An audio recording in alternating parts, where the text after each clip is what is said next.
Մասշտաբային հարձակում է նախատեսում Ռուսաստանը Ուկրաինայի վրա։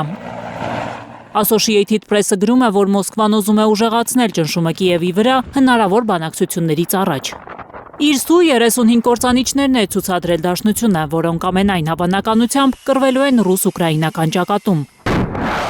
Այնտեղ հնարավոր հրադադարի մասին ոչինչ չի հուշում։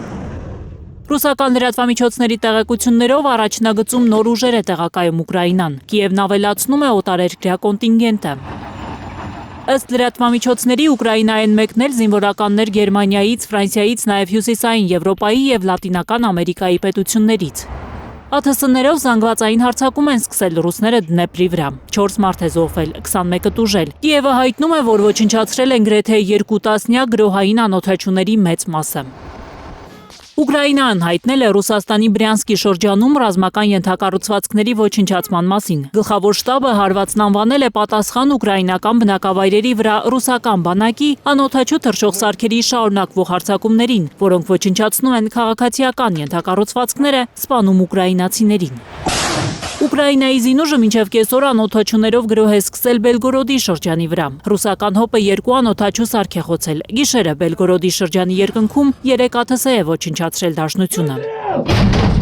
Ռուսները Պոկրովսկի շրջանում են ռազմական գործողություն սկսել։ Դոնեցկի ղեկավար Դենիս Պուշիլինը հայտարարել է, որ Կոտլինո գյուղի ուղղությամբ են շարժվում ռուս մարտիկները։ Այդ տարածքը Ուկրաինայի օպերատիվ ռազմավարական խմբավորման կարևորագույն պաշտպանական հանգույցներից է։ Դրա շնորհիվ է Կիևը ամիսներով կարողացել պահել երկրի հյուսիս-արևմուտքը։ Դոնեցկի ղեկավարի պնդմամբ Կիևը փորձում է հակահարձակման անցնել այդ ուղղությամբ։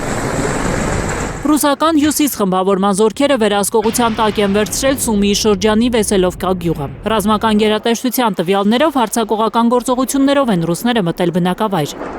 Գորնալ, Գևո և Օլեշնյա բնակավայրերում Դաշնության զինվորները ջախջախել են Ուկրաինայի օդադեսանտային, նախագահական ու տարածքային պաշտպանության բրիգադներին։ Զապորոժիայի շրջանում ռուսներն իրենց տիրապետության տակ են վերցրել Շերբանի բնակավայրը, այդ կողմում սպանել 70 ուկրաինացի զինվորականի։ Լիանա Մովսիսյան, Սմբատ Ասլիկյան, Հայլուր։